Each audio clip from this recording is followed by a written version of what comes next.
ठीक है, तो हेडिंग डालिएगा हेमंत। Can we start? जी सर। यस। ओके, तो हम लोगों ने अब तक दो तरह के प्रमाणों के बारे में चर्चा कर लिया है। एक को हम कहते हैं कॉस्मोलॉजिकल प्रूफ, यानी कि सृष्टि मूलक प्रमाण, अस्तित्व मूलक प्रमाण, और दूसरे को टेलियोलॉजिकल प्रूफ, यानी कि प्रयोजन मूलक प्रमाण। अब तीसरे तरीके का जो प्रमाण है वह नैतिकता पर आधारित है, मोरालिटी बेस्ड है। इस प्रमाण का वास्तविक अर्थ, वास्तविक तात्पर्य क्या है, इसमें ये और इसका इस्तेमाल भरपूर तरीके से भारतीय दार्शनिकों ने भी किया है और पाश्चात्य दार्शनिकों दोनों ने किया है। मैं अभी इस संदर्भ में, मतलब मुझे दिखाना तो नहीं चाहिए, ये चूंकि रिकॉर्डिंग जाएगी यूट्यूब पर, मैं जो फिलॉसफी की टॉप कोचिंग्स हैं, मैं उनके मटेरियल को मैं पढ़ रहा था कि भाई जो लोग मुझसे सीनियर हैं, और निसंदेह मैं पतंजलि आईएएस के जो मालिक हैं, डायरेक्टर हैं, धर्मेंद्र सर, मैं उनकी तहे दिल से इज्जत करता हूं, क्योंकि जब दर्शन शास्त्र के खिलाफ जो है बड़े कोचिंग्स ने जो है एक बड़ा अभियान चलाया और एक बड़े शानदार सब्जेक्ट का उन लोगों ने कत्ल कर दिया, ऐसे में विपरीत हवाओं के खिलाफ भी पतंजलि आईएएस के धर्मेंद्र सर ने फिलॉसफी को जिंदा रखा है। और आज अगर यूपीएससी के संदर्भ में फिलॉसफी जिंदा है तो उसकी बहुत बड़ी वजह पतंजलि आईएएस है। हमें निसंदेह उनका पूरा सम्मान करना चाहिए। और जो पैटर्न लगातार चेंज हो रहा है, चाहे वो बिहार का हो, झारखंड का हो, छत्तीसगढ़ का हो, मध्य प्रदेश का हो, कई जगहों पर जब लोगों ने सिलेबस चेंज किया यूपीएससी मेंस का, तो उन लोगों ने फिलॉसफी को अब कंपलसरी कर दिया है कि फिलॉसफी से सवाल आएंगे। बिहार में जैसे कि अब पूरा का पूरा जो है मेंस वो ऑब्जेक्टिव कर दिया है, लेकिन उसके बावजूद अराउंड 30 क्वेश्चंस जो हैं वो फिलॉसफी के जो है उसमें इंक्लूड होंगे। हालांकि फिलॉसफी प्रीलिम्स में भी पहले हमेशा से शामिल रहा है, उससे 2 से 3 सवाल जो है हर बार पूछे जाते हैं, नहीं तो कम से कम एक सवाल तो रहता ही रहता है मिनिमम। वो नेचर को समझना चाहिए। और मैंने आपको से कहा भी है कि कोई भी सब्जेक्ट हो, if you are a student of the philosophy, then you will have the better command on the subject. Philosophy give you that kind of the luxury. पर जब मैं तमाम कोचिंग के नोट्स देख रहा था तो मुझे देख करके बड़ा दुख हुआ कि एक तरह से हिस्ट्री का अप्रोच जो है वो फिलॉसफी में लाने की कोशिश की गई है, जो कि बहुत गलत है। If you want to gain the good marks, then आपके लिए जो है ये फिलोसफिकल अंडरस्टैंडिंग होना जरूरी है। और मैंने आपसे पहले भी कहा है कि जो फिलोसफी आप यहाँ पर पढ़ रहे हैं वो 1750 में से तकरीबन 1200 नंबर कवर कर रहा है। और ये अब तक आप लोगों ने तमाम सालों के जो है पेपर उठा करके देख लिए होंगे। मैं अभी से जो है एथिक्स की क्लासेस भी कल परसों में मैं शुरू कर दूंगा, वेरी सून, और उसे अल्टरनेट डेज पर ही लूंगा। और साथ में आंसर राइटिंग पर भी मैं आप लोग को वर्क कराऊंगा, क्योंकि पूरा बैच 2025 की ही तैयारी कर रहा है यहाँ पर, तो आंसर राइटिंग पर और अधिक वर्क करने की जरूरत है। एक सलाह मेरी और है कि रीडिंग स्पीड को आप लोग एनहेंस करिए जबरदस्त तरीके से। मैं अभी सब कुछ लेकर के आया, लेकिन मुझे लग रहा है कि मैं पेन कहीं भूल गया हूँ। तो चलिए लिखिए, आवश्यकता पड़ेगी तो। नीति मूलक प्रमाण या नीति परक प्रमाण है ना, इसको लिखिएगा आप लोग। इसको बोलते हैं मॉरल प्रूफ। क्या नाम देते हैं इंग्लिश में? मॉरल प्रूफ देते हैं। इस प्रमाण का प्रयोग पाश्चात्य दार्शनिकों और भारतीय दार्शनिकों दोनों ने ही तबीयत से किया है। और इसको इसलिए भी समझिएगा क्योंकि ये आपको और भी कई जगहों पर मदद देगा। अगर हम भारतीय दार्शनिकों में बात करें तो भारतीय दार्शनिकों में महर्षि गौतम,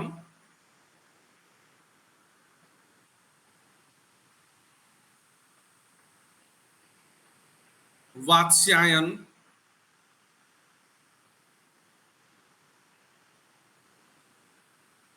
अब यहां पर वात्स्यायन के बारे में एक बात याद रखिएगा, महर्षि वात्स्यायन का नाम भारतीय दर्शन और भारतीय संस्कृति में बड़े ही अदब और लिहाज के साथ लिया जाता है।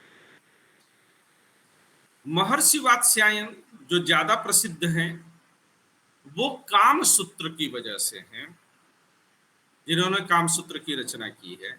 और मैंने आप लोगों से बोला भी है कि आप लोगों को काम सूत्र जो है पढ़ना चाहिए, थोड़ा फुर्सत में जब कभी भी रहें तो आप लोग काम सूत्र जरूर पढ़ें। अपार्ट फ्रॉम द काम सूत्र एक और जो है महर्षि वात्स्यायन हुए हैं जो कि न्यायिक हुए हैं, यानी कि न्याय दर्शन की परंपरा में हुए हैं। उन्होंने कि न्याय दर्शन पर बहुत अच्छा भाष्य लिखा है। याद रखिएगा कि प्राचीन युग के जितने भी ऋषि मुनियों के नाम आप जानते हैं, वे मुझे जो लगता है, ये मेरा अपना अनुसंधान, मेरी अपनी जो है बुद्धि कहती है कि ये किसी एक व्यक्ति का नाम नहीं रहा है, चाहे वो अगस्त्य रहे हों, चाहे वो वशिष्ठ रहे हों, चाहे वह वेद व्यास रहे हों, चाहे वह मनु रहे हों, चाहे वे गौतम रहे हों, चाहे वह वात्स्यायन रहे हों, वह किसी एक का नाम नहीं है। यह मुझे लगता है कि एक उपाधि या एक पद रहा होगा। पश्चिम में एक आदर्श शेक्सपियर ने स्थापित किया और उन्होंने कहा कि what is in the name, नाम में क्या रखा है। लेकिन पश्चिम का शेक्सपियर इसको कहने के बाद नीचे अपना नाम भी चिपका देता है। वो पर उपदेश कुशल बहु तेरे कहने के लिए तो शेक्सपियर कह जाते हैं, लेकिन जब उस दर्शन को, उस सिद्धांत को जीने की बारी आती है तो वात्स्यायन शेक्सपियर फेल कर जाते हैं।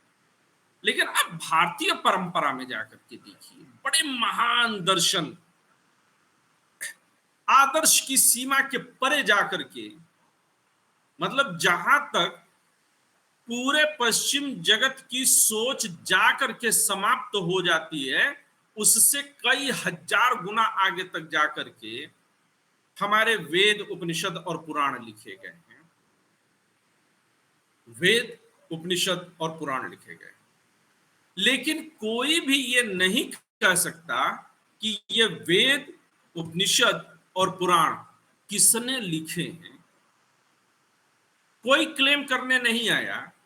शेक्सपियर के बहुत पहले इनको पता था कि what is in the name, लेकिन वो कह नहीं रहे, वो करके दिखा रहे हैं। शेक्सपियर के साथ दिक्कत क्या है कि वचनम किम दरिद्रम, बोलने में क्या जाता है, क्यों दरिद्रता रखी है, बोल दीजिए। लेकिन जब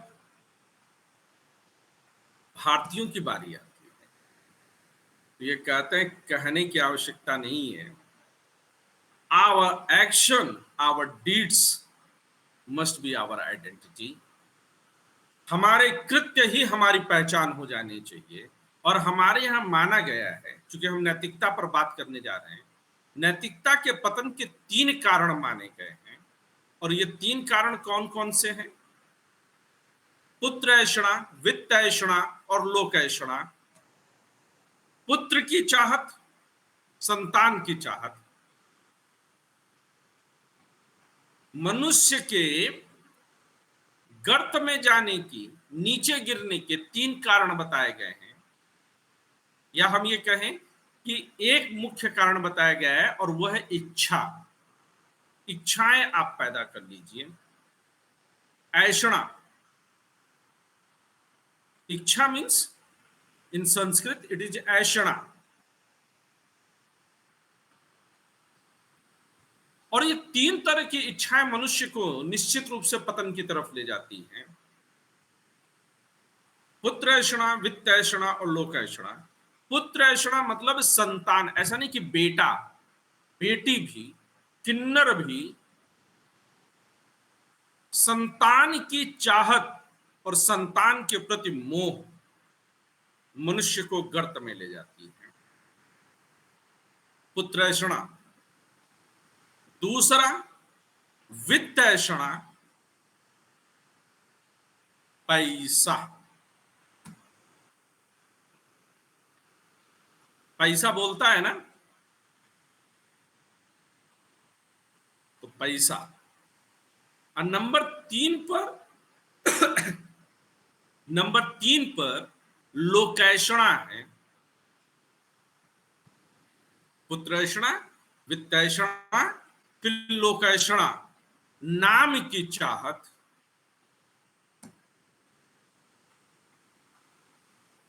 हमारे दादाजी का बड़ा नाम था, हमारे पिताजी का बड़ा नाम था, मुझको कह दिया, मुझको तो दूर दूर तक लोग जानते हैं। जब मैं चंडीगढ़ से चला, मैं आप लोग को एक कमाल की छोटी सी घटना बताऊं। तो बड़े प्यार से बच्चे मिले, बड़े प्यार से मेरी विदाई की गई, रो रो करके विदाई हुई। तो एक मन में एहसास हुआ, अरे वाह, हम ही हम हैं, अब बाकी सब पानी कम है। ये इस भाव के साथ था। दरोगा जी सुनिएगा, बड़ा मजेदार है। अब वहां से जो है प्राइवेट कार बुक करके मैं दिल्ली चल दिया। आनंद विहार रेलवे स्टेशन से मुझे जो है ट्रेन पकड़नी थी, वंदे भारत।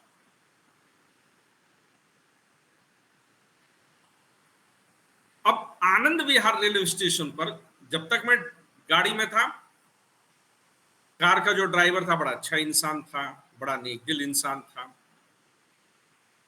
और रास्ते भर बड़े प्यार से बातचीत करते हुए ले गया। अरे सर, आपको तो बड़ा नॉलेज है, आप तो जानते हैं ये वो। तो मैं और फूल रहा था। मैं सच में बताऊं तो शर्ट की साइज छोटी होने लगी थी। मुझे लगा थोड़ी देर में इतना मैं फूल जाऊंगा कि मेरी भी छाती 56 इंच की हो जाएगी। मैं फूल रहा था। लेकिन साहब, आनंद विहार रेलवे स्टेशन पर उतरने के बाद आशीष सर को जानने वाला कोई नहीं था। और वहां से मैं चला, मुझको लग रहा था कि ये तमाम लोग जो भीड़ में हैं, I am just one of them, who the hell I am.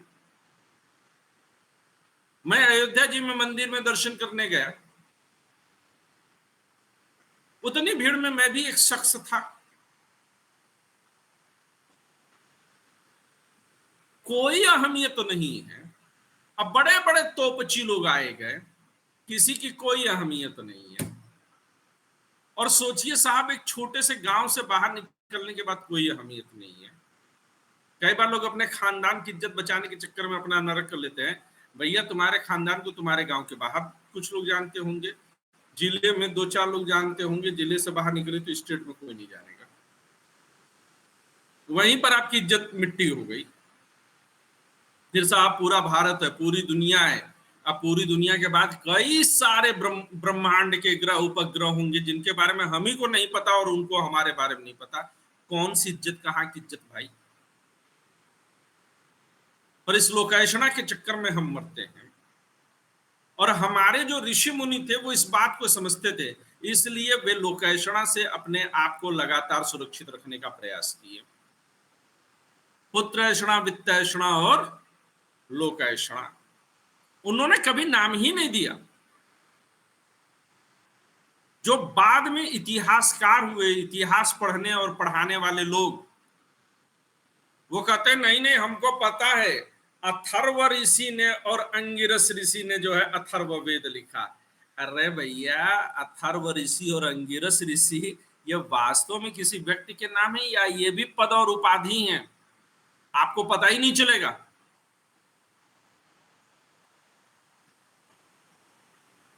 हम लोग लिमिट पार व्यक्ति हैं, हमें खोज पाना बड़ा मुश्किल है। तो इसी तरह से जब वात्स्यायन के बारे में पढ़िएगा, गौतम ऋषि के बारे में बात पढ़िएगा, गौतम ऋषि, एक गौतम ऋषि वो हैं जिनका जिक्र रामायण में आता है, लंकेश्वरी। जब राम यस सर।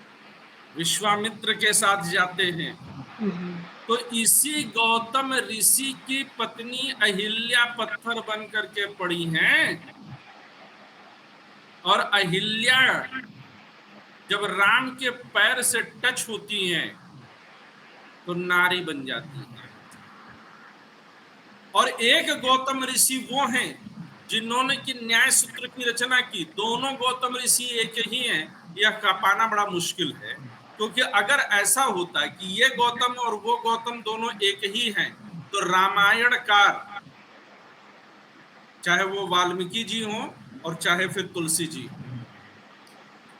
दोनों को ही बाद में और भी कम्बन वगैरह तमाम जितने भी रामायण के चकबस्त हुए हैं जिन्होंने उर्दू में रामायण लिखी है, उनमें से किसी ने भी इस बात का जिक्र नहीं किया है कि गौतम ऋषि ये वही हैं जिन्होंने की न्याय सूत्र की रचना की। तो ये गौतम और वो गौतम दोनों अलग अलग नजर आते हैं, पर गौतम ही गौतम है। इसी तरह से वात्स्यायन बहुत अच्छा दर्शन है, कामसूत्र लिखा हुआ। और देखिए भारत की इतनी महान परंपरा रही है कि हमारे यहाँ सेक्स कैसे किया जाए इस पर भी पूरे शास्त्र रचे गए हैं।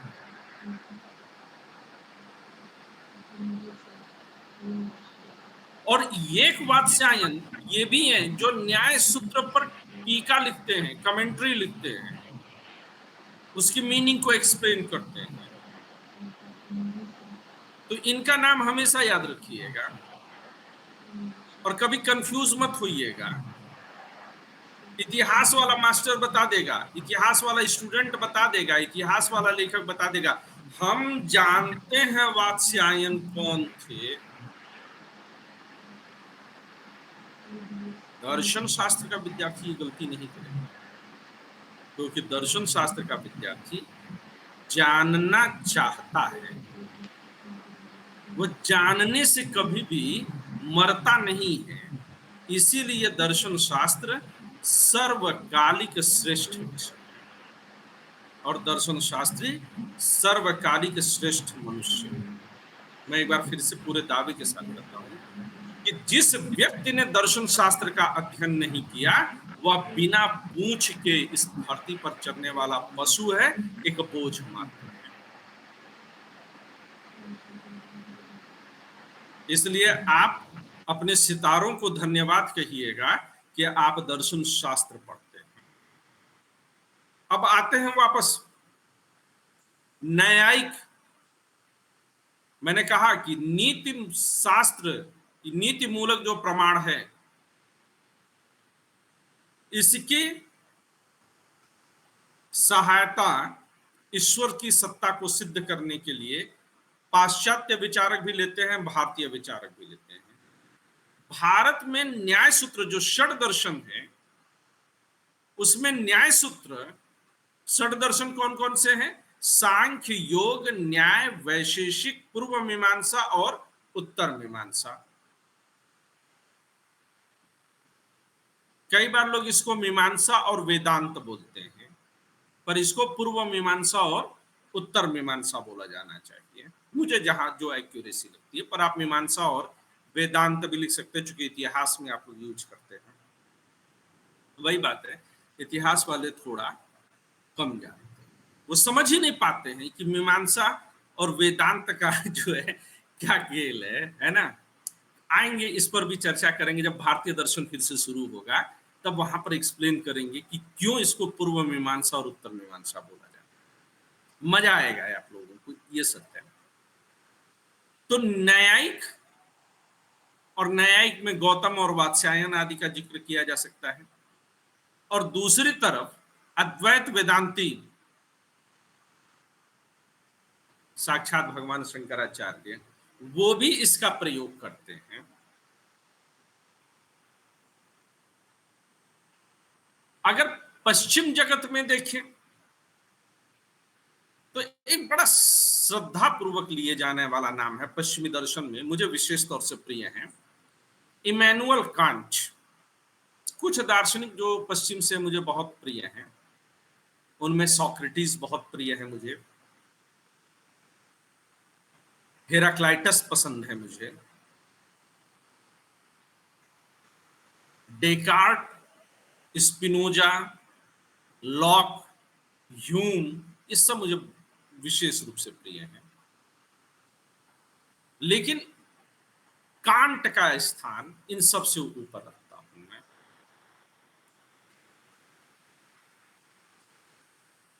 और इमैनुअल कांट जो है बड़े कट्टर समर्थक रहे हैं।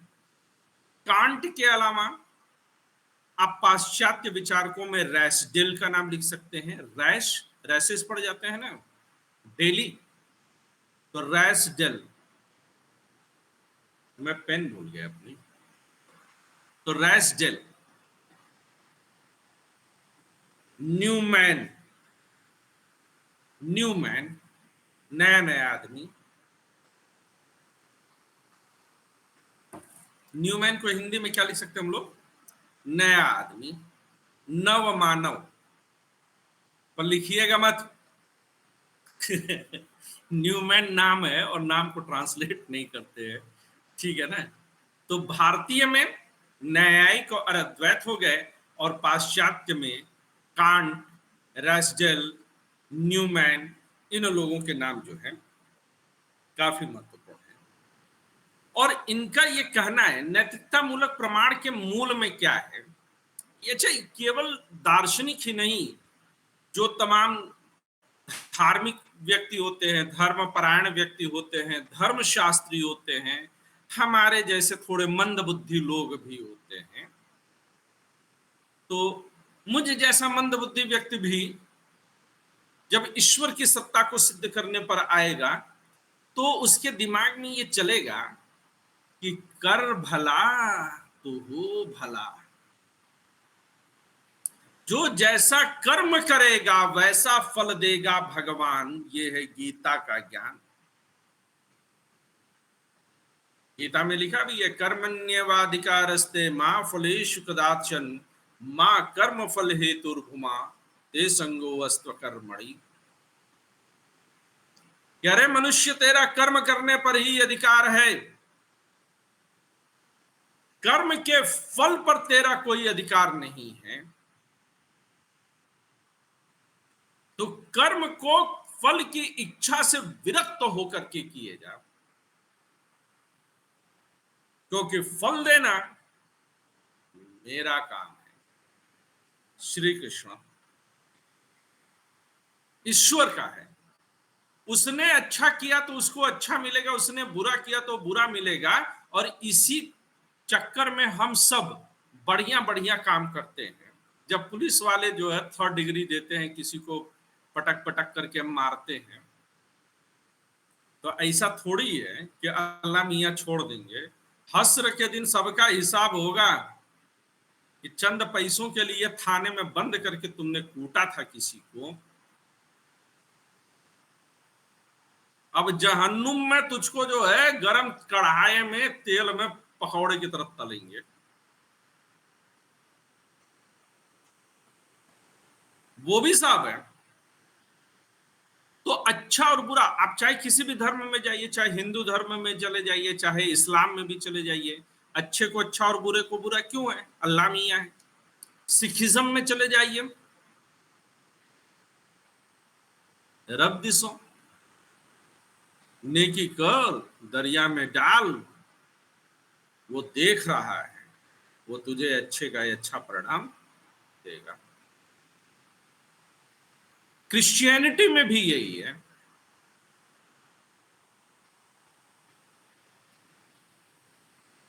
हर धर्म में यही है।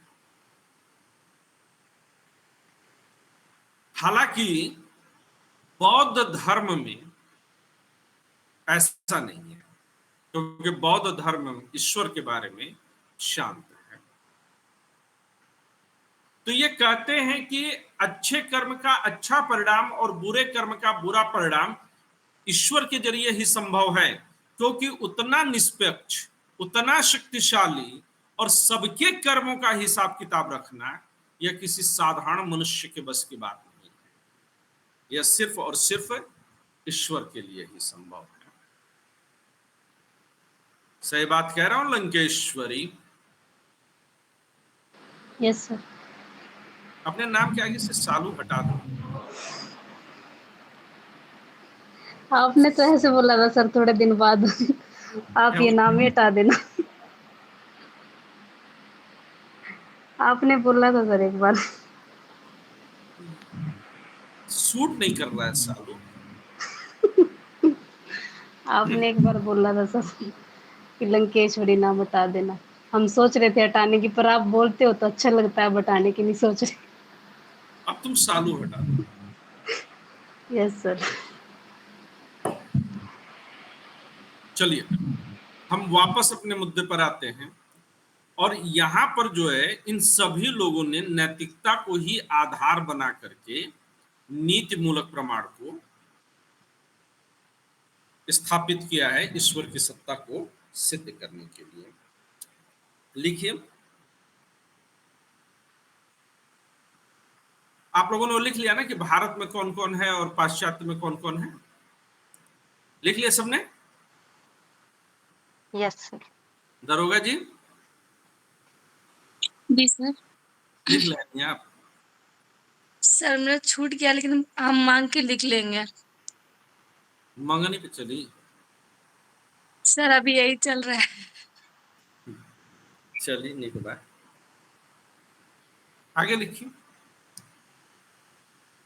इस प्रमाण के मूल में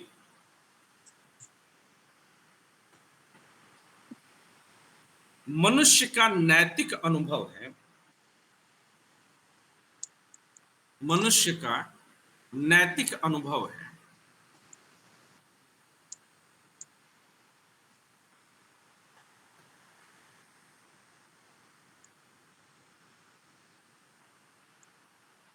जिसकी संतोषप्रद व्याख्या करने के लिए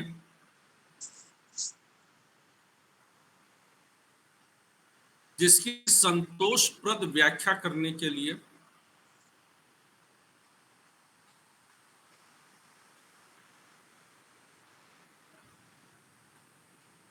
ईश्वर के अस्तित्व को स्वीकार करना, ईश्वर के अस्तित्व को स्वीकार करना अनिवार्य माना गया है।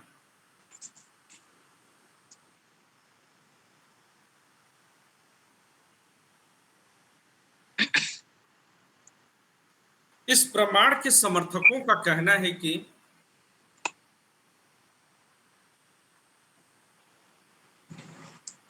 ईश्वर की सत्ता को स्वीकार किए बिना हम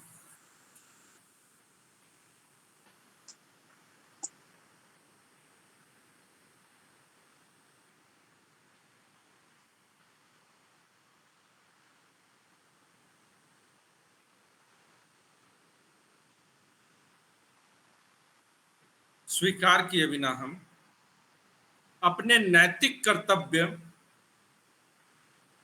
नैतिक मूल्य,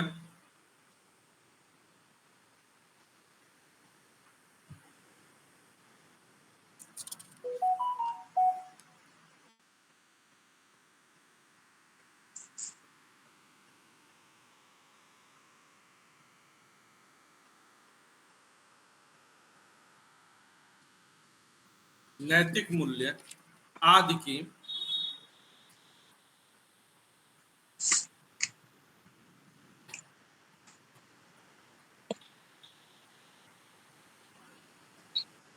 समुचित व्याख्या नहीं कर सकते।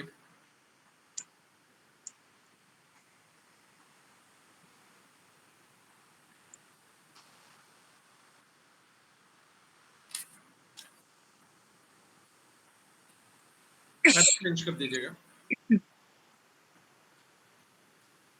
नीति मूलक प्रमाण के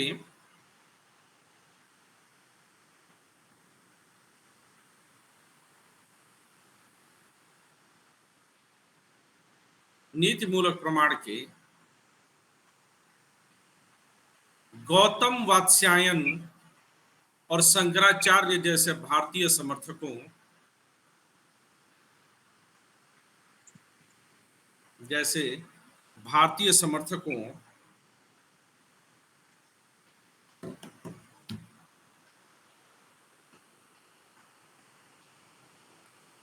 ने कर्म सिद्धांत की युक्ति संगत व्याख्या के लिए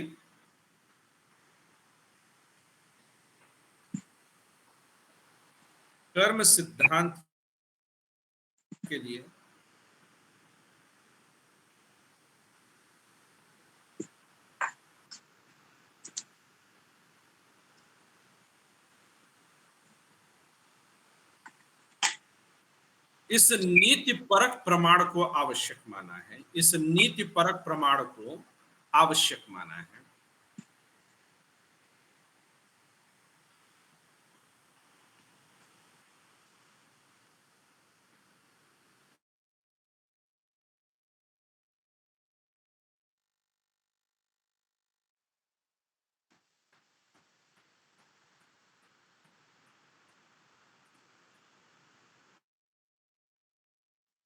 उनका कथन है कि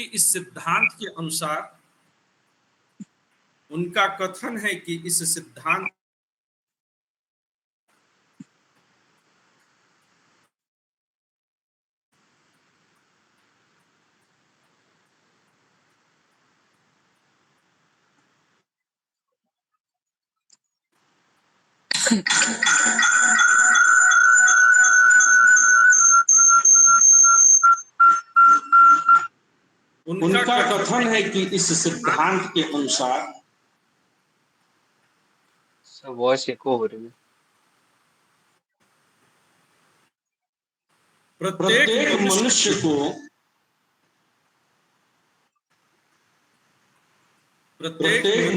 को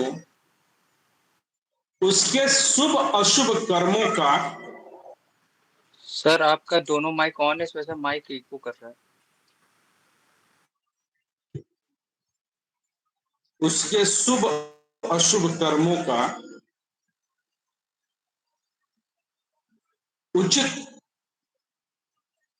फल अवश्य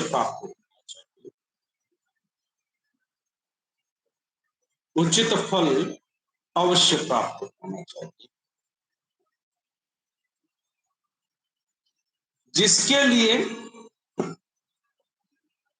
कर्माध्यक्ष के रूप में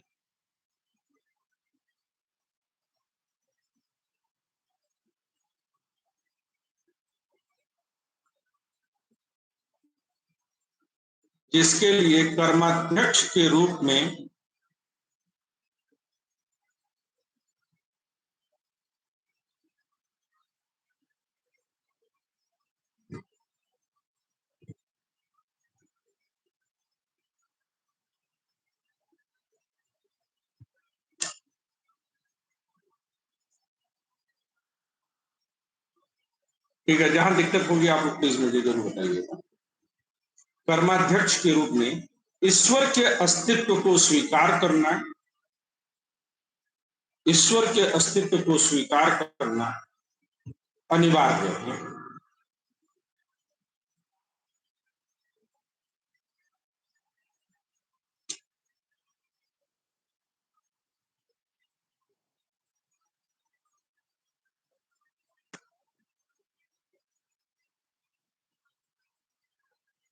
ठीक बात है।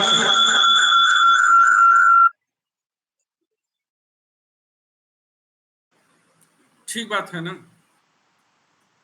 वो एक्चुअली में दो अलग अलग सिस्टम से इसलिए बैठना पड़ता है कि अगर कहीं नेटवर्क बीच में धोखा दे जाए तो हमारे पास जो है अल्टरनेट विकल्प रहे, लेकिन अगर दोनों के स्पीकर एक साथ ऑन हो गए तो फिर इको होना शुरू हो जाता है। तो अब इको जब जब भी आवे तो आप समझ लीजिएगा कि आपके क्लास बहुत इको फ्रेंडली है ना। तो आप कह सकते हैं कि आशीष सर जो फिलॉसफी की क्लास लेते हैं वो बहुत इको फ्रेंडली है, क्योंकि इको बार बार इसमें आती है। अब ये हुआ क्या है, इस लाइन का मतलब क्या है? इस लाइन का मतलब ये है कि अगर कर्म किया है तो ईश्वर जो है एक डंडा लेकर के बैठा हुआ है, जादुई डंडा है। अच्छा किया तो शाबाशी मिलेगी, और बुरा किया तो आपको दंड मिलेगा। जरूरी नहीं है कि अभी किया और अभी मिल जाए।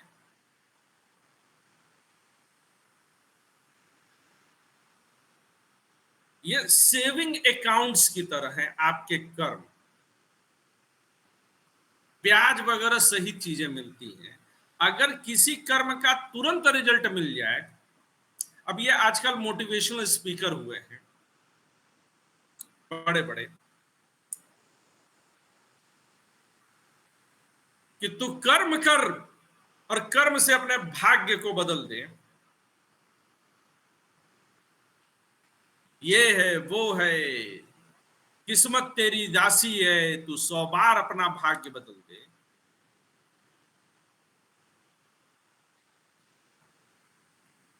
भाग्य का सबसे बड़ा खेला यही है मेरे भैया,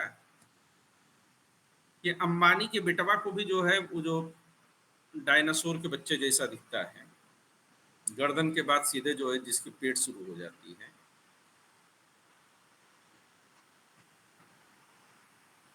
उसको किसी मोटिवेशनल स्पीकर की जरूरत पड़ती है क्या? हमेशा मोटिवेशनल स्पीकर की जरूरत अनीता को ही क्यों पड़ती है? सोचते सोचते ही दिल डूबने लगता है मेरा, दर्द के तह में मुजफ्फर कोई दरिया तो नहीं। Anita, yes sir. काहे दिल डूब रहा है? नहीं डूब रहा सर। रिश्ते में तो हम तुम्हारे फेक पापा लगते हैं। नाम है आशीष सर।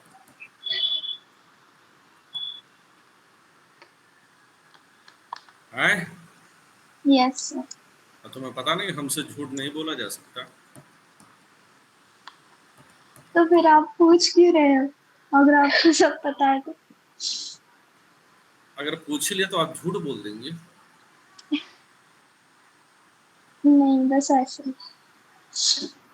कर्म 15-20 दिन पहले किया था, महीने भर पहले किया था, और जिस समय कर्म किया उस समय आनंद की प्राप्ति हुई, और आज मन डूब रहा है। सेविंग अकाउंट है कि नहीं है? Yes sir. तो ऐसे में अगर आपके मन को थोड़ा सा अप मारना हो तो क्या किया जा सकता है? जिस वजह से मन डूब रहा है उसे सामने ला दो, है वहीं पर एकदम बेड पे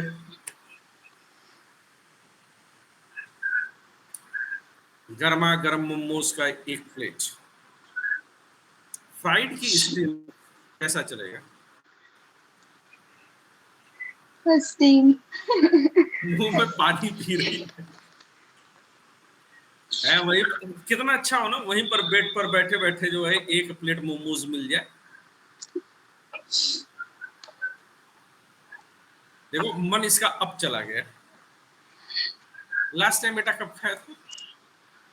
फिर बहुत टाइम हो गया। महीना में? महीना का 1-2 महीने, जब मैं घर गई थी तब भी खाए थे।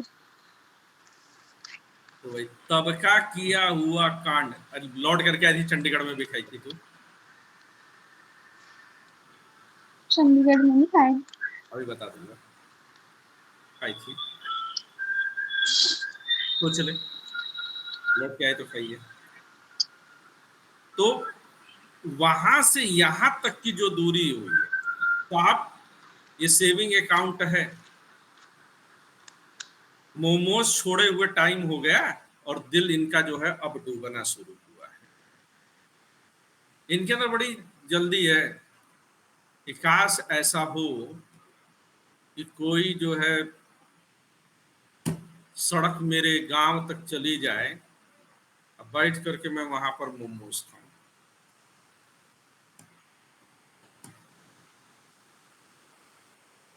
और आज आप ठूस ठूस के मोमोज खाइए, कल को लीवर डैमेज, किडनी डैमेज,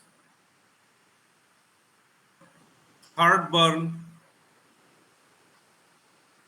दिमाग में अलग घंटे बजेंगे, जकड़न अलग, सर्वाइकल अलग, सब होगा, कॉन्स्टिपेशन सब होगा, इर्रेगुलर बाउल सिंड्रोम, IBS सब होना है। क्यों साहब? काम तो आपने कुछ समय पहले किया था, परिणाम आज भोग रहे हैं। तो कोई तो है जो अच्छे को अच्छा और बुरे को बुरा दे रहा है। तो यहां पर ईश्वर जो है जब न्याय दर्शन बोलता है तो वह शंख चक्र गदा लेकर के प्रकट होने वाला नहीं है कि मांगो तुम्हें क्या चाहिए। आज अगर अनीता के सामने भगवान प्रकट हो जाए और कहे हे पुत्री मांगो तुम्हें क्या चाहिए, अनीता ना आओ देखेंगी न ताओ, प्रभु एक प्लेट मोमोज थोड़ा तीखी चटनी के साथ, है ना अनीता? नहीं सर, क्या मांगोगी? एग्जाम क्लियर हो जाए इस बार।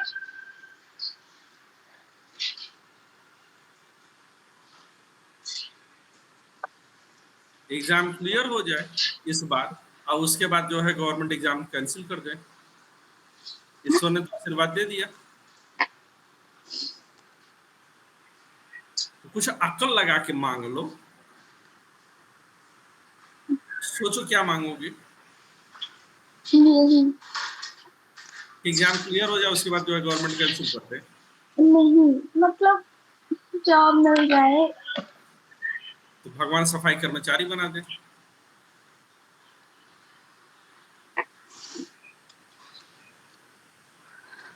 यूपीएससी की क्लास में सफाई कर्मचारी बनने के लिए थोड़ा बहुत सारे लोग भैया कोशिश करते हैं, कितने लोग तो क्लास में खाली जो है अपना जो है कनेक्शन सेट करने के लिए आते हैं। तो 1-1 लाख रुपए अपने बाबूजी से मांग करके लेकर के आते हैं कि वहां पे बढ़िया बढ़िया सुंदर सुंदर लड़की होगी, और लड़कियां इसलिए क्लास में आती कि सुंदर सुंदर लड़का होगा। यूपीएससी की क्लास में हर कोई पढ़ने थोड़ी ही आता है।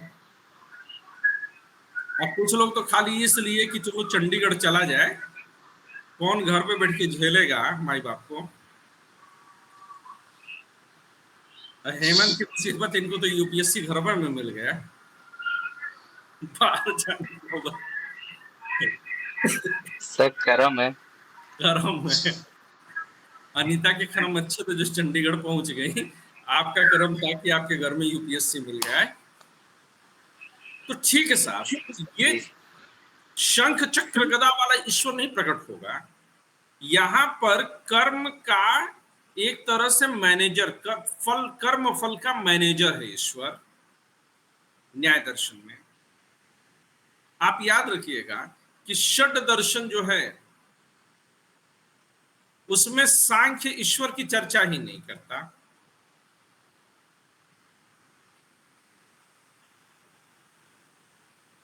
योग में एक तरह से टीचर के रूप में है ईश्वर।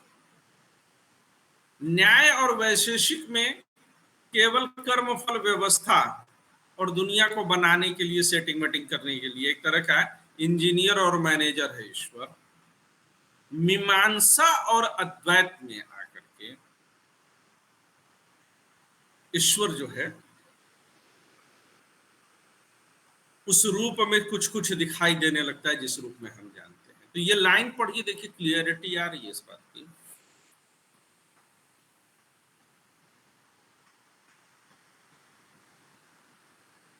मोमोज गर्ल,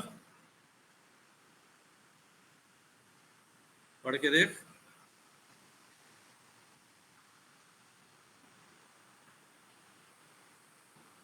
अच्छा, कल जरा मोमोज खा करके देखो कि मूड कुछ लाइट अप हो रहा तुम्हारा।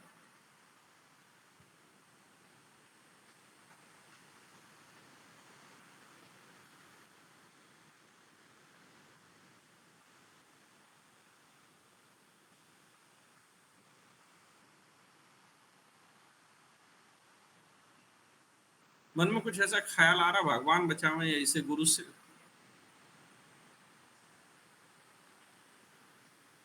नहीं सर।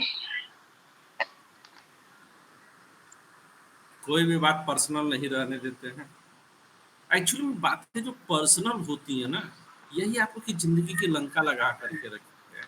छिपाने में, दबाने में, बचाने में पूरी जवानी गर्द हुई जा रही है। न रहे कुछ पर्सनल बातें, जिंदगी खत्म है।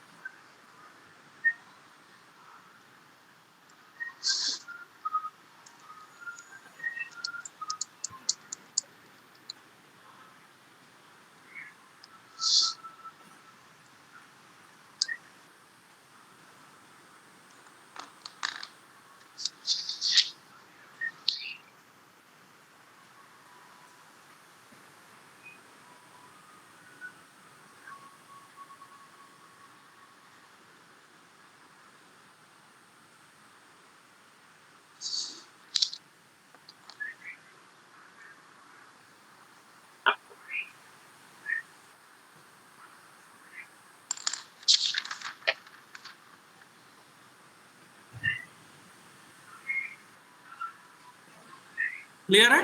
Clear to everyone?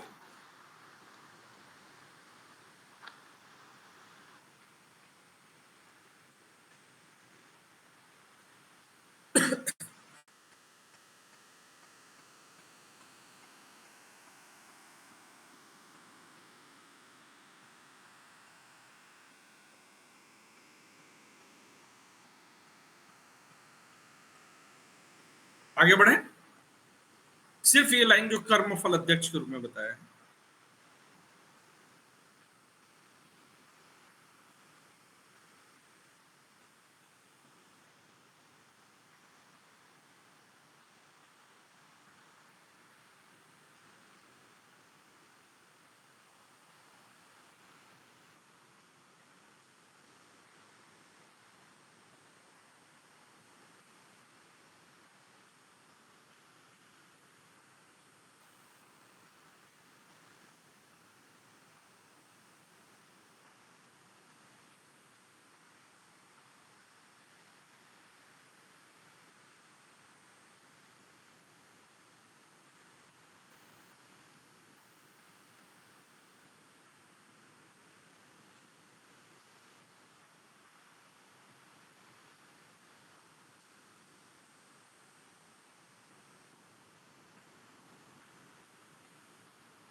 ठीक है? क्लियर है सबको? मैं आगे बढ़ जाऊं? रेहाना कुछ तो बोल दो यस यार। सर। Yes sir. ऐसे बोलना सीखिए। ठीक है।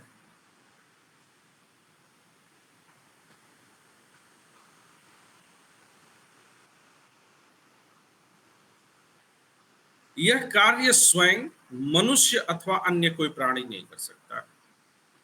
यह कार्य मनुष्य स्वयं अथवा कोई प्राणी नहीं कर सकता।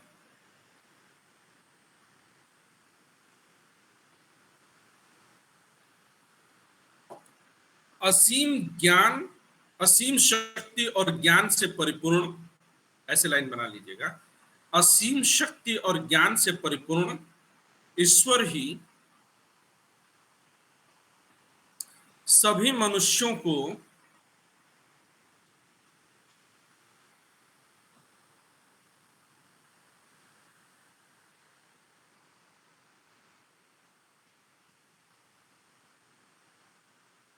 उनके शुभ अशुभ कर्मों के अनुसार, उनके शुभ अशुभ कर्मों के अनुसार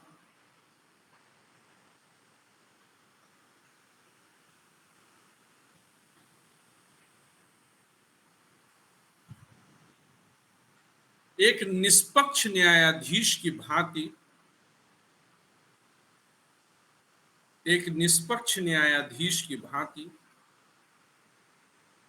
सुख दुख प्रदान करता है, सुख दुख प्रदान करता है। एक निष्पक्ष न्यायाधीश की भांति सुख दुख प्रदान करता है।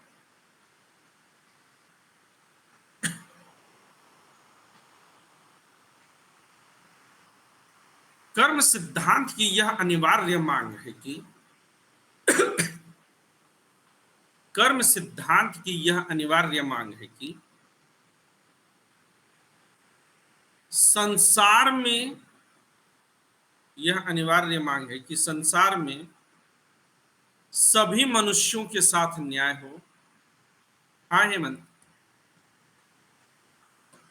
कुछ कहना चाह रहे हैं? जी सर। नहीं सर, थोड़ा सा सर शायद मेरी तरफ नेटवर्क प्रॉब्लम, उसकी वजह से कट रही है आवाज हल्की हल्की। सबको दिक्कत हो रही है, केवल हेमंत को हो रही है?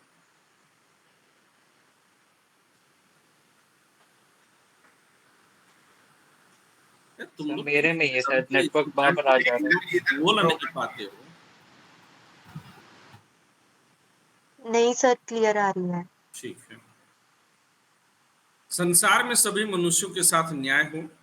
कर्म सिद्धांत की अनिवार्य मांग है कि संसार में सभी मनुष्यों के साथ न्याय हो, अर्थात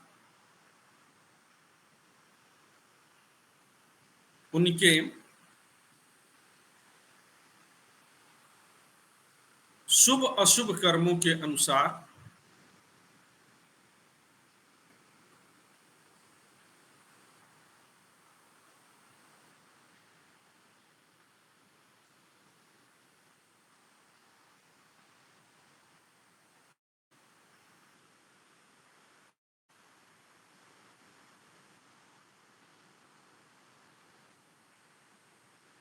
शुभ अशुभ कर्मों के अनुसार उन्हें सुख दुख प्राप्त हो। इस मांग की पूर्ति के लिए, इस मांग की पूर्ति के लिए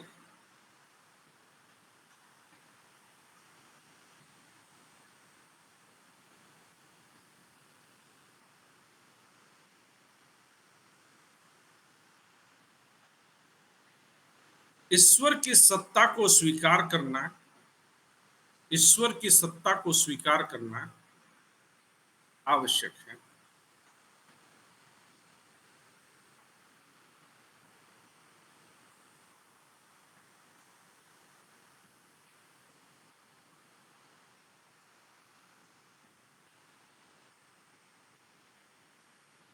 भारतीय दार्शनिकों ने इसी कर्म सिद्धांत को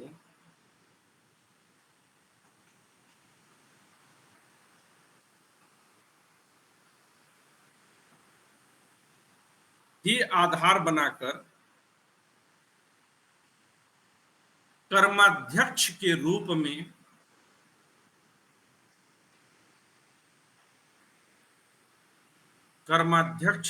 में ईश्वर के अस्तित्व को प्रमाणित करने का प्रयास किया है।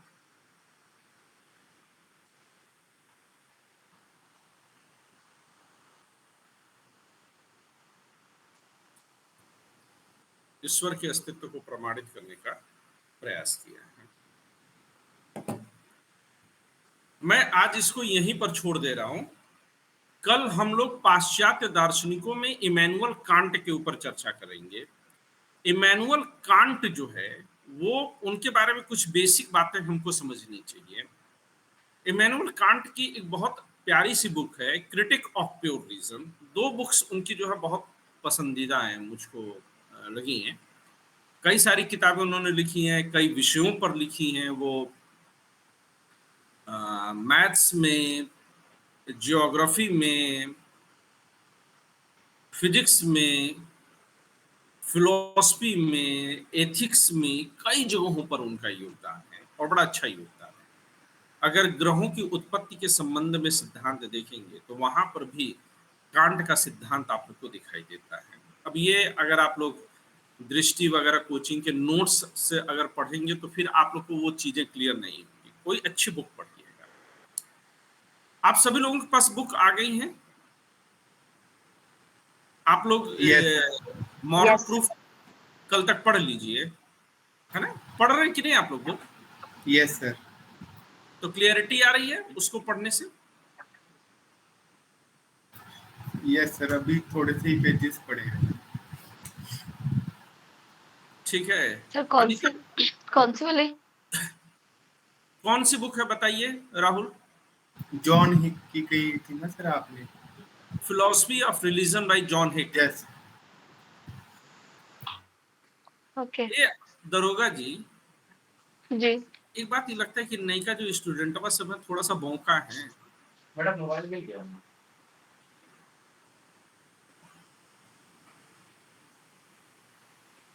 जी सर। ये लगता है जो नई का सब थोड़ा सा भौंका है सब। ये बोलते नहीं, नहीं। सब ऐसे ठस से पड़े रहते हैं। पहले देखिए क्लास में कितना मजा आता था ना, सब इंटरेक्ट करते थे।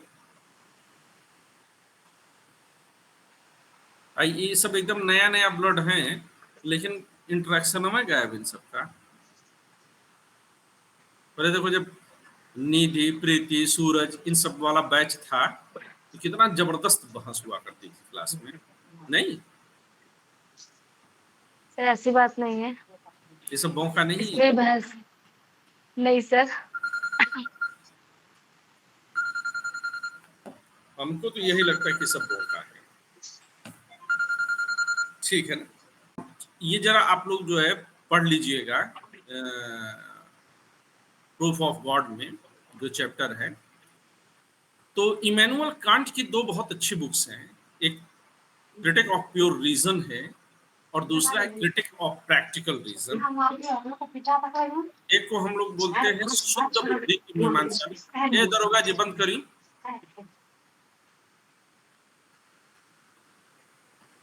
एक को कहते हैं हम शुद्ध बुद्धि की मीमांसा और दूसरे को हम कहते हैं व्यावहारिक बुद्धि की मीमांसा। दोनों ही बड़ी शानदार किताबें हैं, पर अभी आप लोग मत पढ़िएगा, आप लोग के सर के ऊपर से निकल जाएगी। हालांकि इमैनुअल कांट के ऊपर पिछली क्लासेस में हम लगातार चर्चा करते आए हैं। इमैनुअल कांट ये कहते हैं कि हम प्योर रीजन, शुद्ध बुद्धि के आधार पर हम ईश्वर को कभी भी नहीं पा सकते हैं, हम ईश्वर को कभी भी नहीं जान सकते हैं। एक्चुअली में जब शुद्ध बुद्धि की मीमांसा की चर्चा होती है तो इमैनुअल कांट ये कहते हैं, ये अगली क्लास का जो है टॉपिक है, थोड़ा अंडरस्टैंडिंग बन जाएगी तो अच्छी है। वो कहते हैं कि 2 तरह की चीजें हैं, एक है फिनोमिनल चीजें और एक है न्यूमिना। फिनोमिना और न्यूमिना। न्यूमिना में चीजें कैसी हैं इसको हम वास्तविक रूप से नहीं जान सकते, पर फिनोमिना, आप फिनोमिना को कह लीजिए प्रपंच का जगत, प्रपंचात्मक जगत, और न्यूमिना को कहिए पारमार्थिक जगत। तो जो इंद्रिय अनुभव के पकड़ में आता है उसे हम कहते हैं फिनोमिनल वर्ड, प्रपंचात्मक जगत। और जो हमारे इंद्रिय अनुभवों के परे है उसे हम क्या लिखेंगे? उसे हम लिखेंगे पारमार्थिक जगत, न्यूमिना। तो न्यूमेना में जो है वो हमारी पकड़ में नहीं था। अब ईश्वर जाहिर सी बात है कि इस दुनिया में प्रपंचात्मक जगत का विषय नहीं है, वह इन द वर्ड ऑफ न्यूमेना है।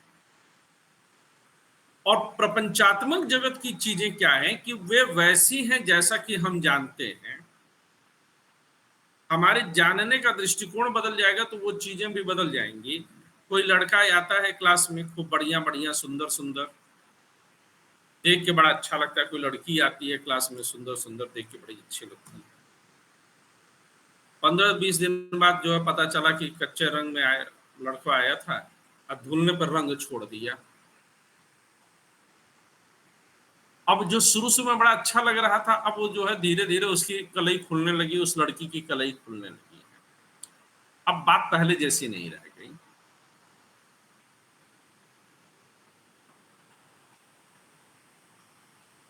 बंद मुट्ठी लाख की, खुली तो खाक की, कहावत है ना। और हरिवंश राय बच्चन बड़ा बढ़िया लिखते हैं कि पा जाता तब हाय न इतनी प्यारी लगती मधुशाला। तो जब तक किसी चीज को नहीं पाया गया है तब तक वो बड़ी आकर्षक लगती है। एक बार पा जाइए फिर वह आकर्षक लगना बंद हो जाएगी। तो जब तक नहीं पाए हैं उसका आकर्षण तभी तक है, पा जाइए वह अच्छा लगना बंद हो जाएगी। तो वो क्यों है? क्योंकि हम उसको अपने इंद्रियां जब किसी चीज को जानती हैं तो इंद्रियां जानने के लिए अपनी कुछ जो है चीजें, जैसे कि मिस्टर इंडिया मूवी आप लोगों ने देखी हो जिसमें अनिल कपूर घड़ी लगा करके गायब हो जाते हैं। मूवी देखी, आप सबने देखी होगी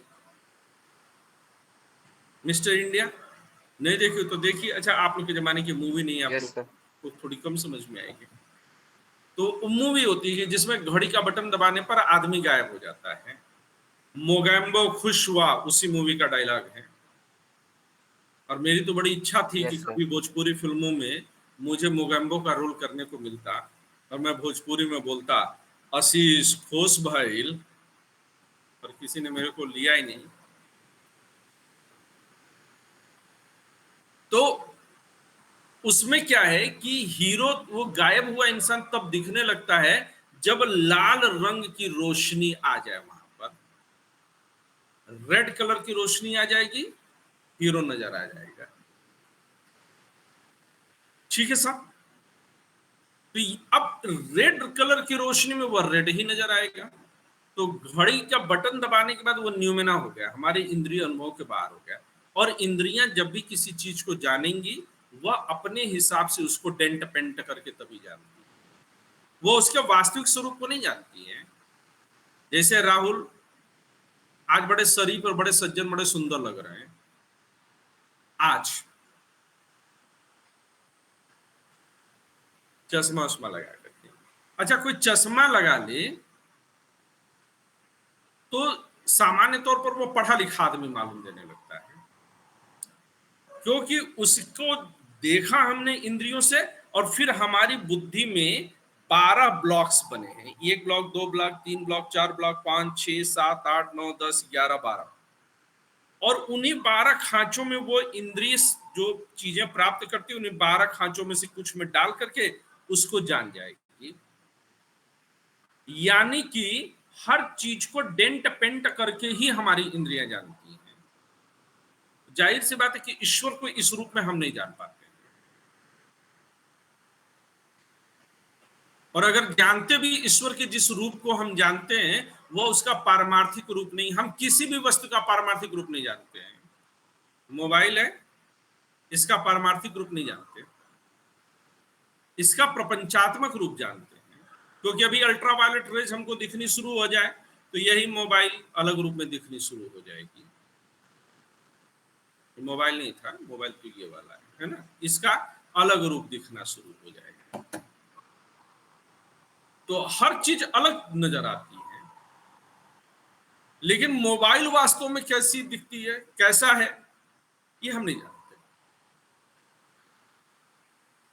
ये इमैनुअल कांट मानते हैं। अब ईश्वर को जैसा मैं जानता हूं, मुझसे भिन्न हरमन जानती हैं, हरमन का ईश्वर थोड़ा अलग है। मेरा ईश्वर शंख चक्र गदा लेकर के आ जाता है, हरमन कहेंगे ए थोड़ा बाजू उठने का, रब को आने दो, तुम्हारा वाला थोड़ा मॉडल गड़बड़ है, रब वाला मॉडल ज्यादा सही है। तो लंकेश्वरी आ जाएंगी, कहेंगे ये बिल्कुल अच्छा नहीं है वो 10 सिर वाला आवाज वो ज्यादा ठीक है, उसको बुलाओ।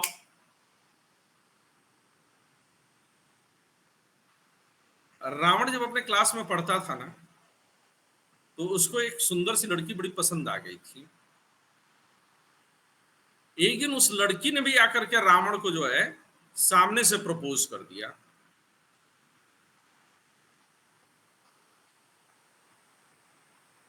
उसने कहा कि Lankesh I love you. Ravan बोला हा हा हा हा हा हा हा। उसने पूछा आई love you, do you love me, मैं तुमसे प्यार करती हूँ, क्या तुम मुझसे प्यार करते हो? रावण बोला हा हा हा हा हा। लड़की थप्पड़ मार करके चली गई, कही कि मैं प्रपोज कर रही हूँ, हंस रहा है मेरे ऊपर। जब वो चली गई तो रावण बड़ा दुखी हुआ। सर पर इसका मतलब तो ये होता है हंसी तो फंसी, वो हंसा है तो उसका मतलब हाँ हुआ ना। क्या हुआ? सर ऐसे बोलते हैं हंसी तो फंसी, अगर वो हंसा है तो उसका जवाब हंसा हाँ तो हुआ फंसा नहीं होता ना। ना, क्या सर? हंसा तो फंसा नहीं होता है, क्योंकि लड़कों को देख लो हर जगह हंसते मिलेंगे। लड़की दिख जाए बस उनकी जो है कोलगेट वाली स्माइल सामने आ जाएगी। Yes sir. तो रावण ने उस समय अपने सर से बोला कि अब से सिर्फ बीच वाला बात करेगा, बाकी सब शांत रहेंगे। एक्चुअली दसों ने बड़ी जल्दबाजी में हाँ हाँ हाँ हाँ बोला, और वो निकल गया हा हा हा हा।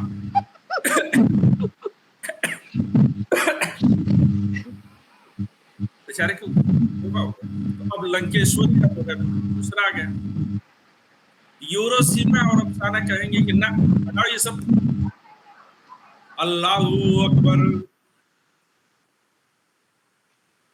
जितने लोग उतने, ये जितने हम जान रहे हैं ईश्वर को, ये सिर्फ हम प्रपंचात्मक जानते हैं। चाहे वो यूरो जान रही हो, चाहे सिमरन जान रही हो, चाहे लंकेश्वरी जान रही हो, चाहे राहुल जान रहे हो, इन सब का ईश्वर कैसा ईश्वर है? प्रपंचात्मक। ईश्वर के मूल स्वरूप को नहीं जानते। और कांट इस बात को कहते हैं कि तार्किक आधार पर आप कभी भी ईश्वर को सिद्ध नहीं कर सकते। इसलिए लेकिन वो मानते हैं कि नैतिकता तब तक संभव नहीं है, वो नैतिकता के आधार पर, सौंदर्य के आधार पर ईश्वर को सिद्ध करते हैं। वो कहते हैं कि सिर के ऊपर तारों से आच्छादित आकाश और हृदय पटल पर लिखे गए नैतिक आदेश,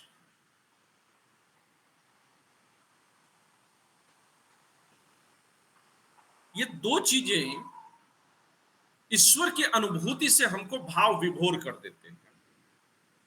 क्या चीजें? सिर के ऊपर आकाश में जो तारेगण हैं और हृदय पर लिखे गए नैतिक आदेश, ये दोनों अनुभूतियां ईश्वर की अनुभूतियां हैं और यह हमें भाव विभोर कर देती है। यानी कि नैतिकता और सौंदर्य के आधार पर, और उसमें भी मूल रूप से नैतिकता के आधार पर, वो कहते हैं कि आप तर्क के जरिए ईश्वर को सिद्ध नहीं कर सकते। गौतम बुद्ध भी यही बात कहते हैं। कोई गौतम बुद्ध से पूछे ईश्वर है, गौतम बुद्ध चुप, न हां न ना। बहुत बाद में 19वीं शताब्दी में आकर के पश्चिम जगत को भी एक दार्शनिक मिलता है, एजे एयर, हम लोग उनके बारे में पढ़ेंगे। एजे एयर बहुत शानदार, इनकी जो है बुक है लॉजिकल पॉजिटिविज्म, और इनका सिद्धांत भी वही है तार्किक भाववाद। और लॉजिकल पॉजिटिविज्म में एजे एयर इस बात को कहते हैं कि ईश्वर या किसी भी माइथोलॉजिकल फैक्ट को आप तर्क के जरिए सही या गलत साबित नहीं कर सकते हैं। और एक आशीष सर हैं, वो 2 कदम और आगे, वो तो कहते हैं कि आप ईश्वर को छोड़ दीजिए, आप इस धरती पर भी किसी भी बात को तर्क पर आप सही या गलत साबित नहीं कर सकते हैं। पूछ लीजिए कि 10 साल बीजेपी शासन में रही, अच्छा काम की कि बुरा काम की, रोज टीवी पर 4-4 घंटा बहस हो रही है। जिसको अच्छा मानना है वो अच्छे के लिए तर्क दे देगा, जिसको बुरा मानना है वो बुरे के लिए तर्क दे देगा। आप तर्क के आधार पर कुछ भी सिद्ध नहीं कर सकते। लेकिन एजे एयर आशीष सर किसके लिए बोलते हैं? किसी भी बात के लिए, कि लॉजिक के आधार पर आप कुछ भी साबित नहीं कर सकते। इसी बात को एजे एयर कहते हैं कि आप तर्क के आधार पर किसी भी तत्वमीमांसी या माइथोलॉजिकल बात को सिद्ध नहीं कर सकते। गौतम बुद्ध इस तरह के 14 प्रश्नों को, कितने प्रश्न? 14 प्रश्न, 14 के 14 प्रश्नों को अव्याकृत प्रश्न बताया है। क्या बताया है? अव्याकृत प्रश्न। यानी कि उनके संदर्भ में किसी भी प्रकार का तर्क दिया ही नहीं जा सकता है। और इस बात को इमैनुअल कांट, जो कि 18वीं शताब्दी के हैं, बहुत बड़े विद्वान हैं, और क्रिटिक ऑफ प्योर रीजन में तो वो ईश्वर पर चर्चा भी करना नहीं चाहते, लेकिन क्रिटिक ऑफ प्रैक्टिकल रीजन में, जहां पर कि उनको नीति शास्त्र के संदर्भ में चर्चा करनी है, वहां जाकर के वे कहते हैं कि हम नैतिकता की जो आवश्यकता है, कर्मफल की जो आवश्यकता है, जो बात अभी न्याय और अद्वैत ने किया, गौतम, वात्स्यायन, शंकराचार्य जैसे जो है प्रवृत्त विद्वानों ने किया, उसी बात को इमैनुअल कांट भी कहते हैं कि नैतिकता के लिए, नैतिकता की मांग ऐसी है कि आपको ईश्वर को मानना पड़ेगा। ईश्वर को माने बगैर आप नैतिकता की जो है व्याख्या नहीं कर सकते। सिर के ऊपर तारों से आच्छादित आकाश और हृदय पटल पर लिखे नैतिक आदेश हमें ईश्वर की अनुभूति से भाव विभोर कर देते हैं।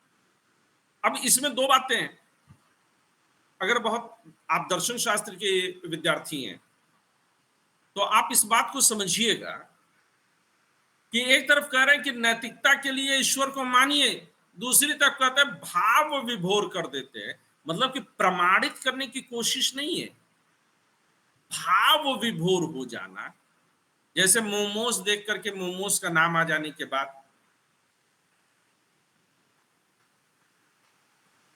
आंखों में आंसू आवे नहीं आवे, मुंह में जो है जरूर आंसू भर जाता है। अभी भी देखो मुंह का पानी निकलने की कोशिश कर रही है। भाव विभोर हो गई मोमोस को सुन करके।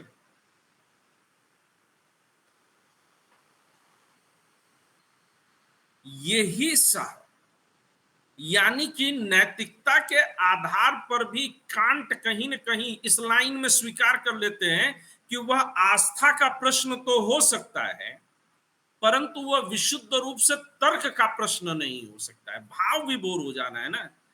हमारी तर्क बुद्धि संतुष्ट हो ना हो यह अलग बात है, भाव विभोर होना बहुत जरूरी है। तो इमैनुअल कांट पर कल चर्चा करेंगे, लेकिन पूरी बातचीत में एक छोटी सी कहानी याद आई जो आप लोग को अपनी जिंदगी में बड़ा याद रखना चाहिए। एक बार गौतम बुद्ध जो है लंकेश्वरी,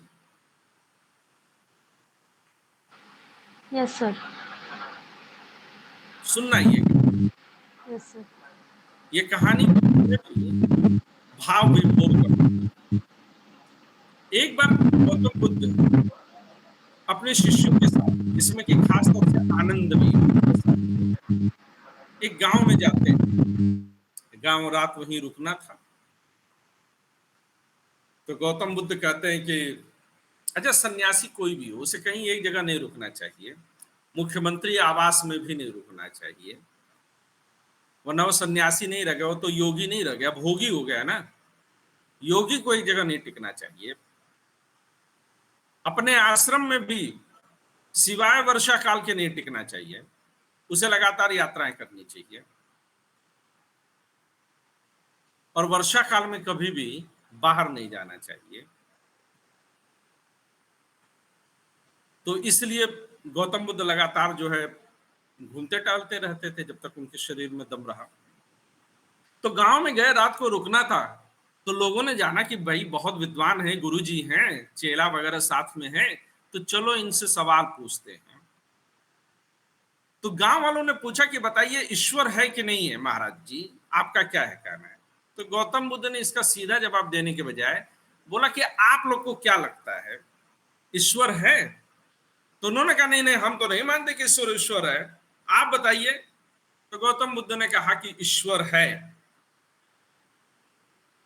आनंद कंफ्यूज कि अब तक तो महाराज जी 14 अव्याकृत प्रश्नों में रख रहे हैं, आज कह रहे हैं कि ईश्वर है। तौबा तौबा, ये गुरु जी तो बड़े गुरु घंटाल निकले। अगले दिन जो है चल दिए बुद्ध अपने चेलों के साथ। अगले दिन कोई और गांव पड़ा, रात फिर रुकना है। रात को फिर वही सवाल गांव वालों ने पूछा। अगला गांव सवाल वही कि महाराज जी बताइए ईश्वर है कि नहीं है। गौतम बुद्ध फिर वही ट्रिक अपनाते हैं, आप बताइए गांव वालों कि आप ईश्वर है मानते हैं। तो गांव वालों ने कहा हाँ प्रभु, हम तो मानते हैं कि ईश्वर है। गौतम बुद्ध ने कहा कि मेरे हिसाब से ईश्वर नहीं है। अब आनंद का कंफ्यूजन दुगना।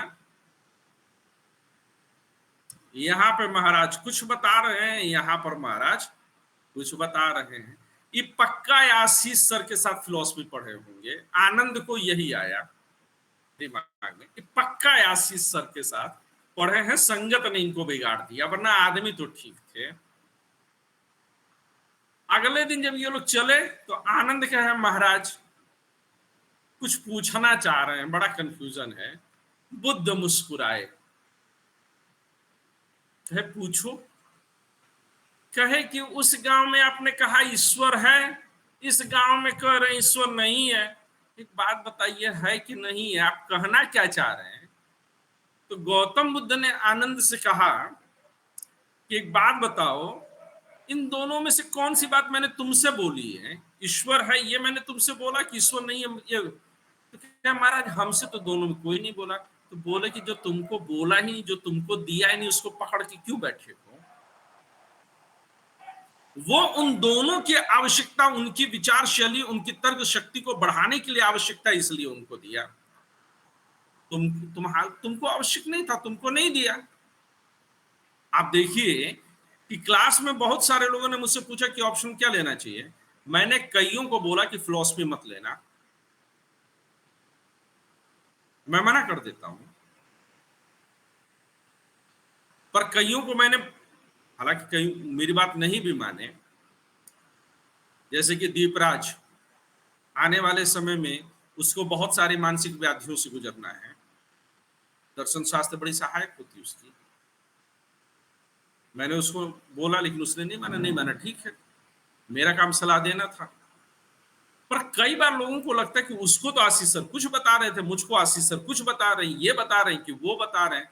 भैया ये उसकी आवश्यकता के हिसाब से मैं बात कर रहा हूं। और मैंने हमेशा ये कहा है कि मैं कोई भी निर्णय नहीं देता हूं, मैं केवल आपकी तार्किक शैली को बढ़ाने का काम।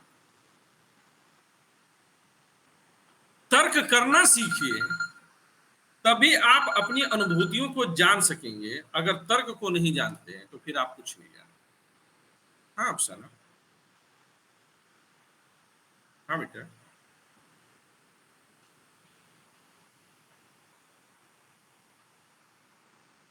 कोई नहीं बेटा, आप देख लो, क्लास ओवर ही हो रही है बस,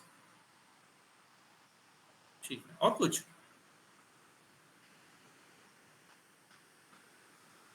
डन, मैं कॉल कर लूंगा। अफसाना की कॉल थी। उसके थाने पर कोई इमरजेंसी केस आ गया है, तो इसलिए क्लास से जो है वो लेफ्ट हुई है। तो हमेशा याद रखिएगा कि आप उन्हीं बातों को ग्रहण करिए जो आपके लिए हैं, उन बातों को कभी भी ग्रहण मत करिएगा जो आपके लिए नहीं है। तो आज के लिए बस इतना ही। खुश रहें, मस्त रहें, आबाद रहें, आप सब जिंदाबाद रहें।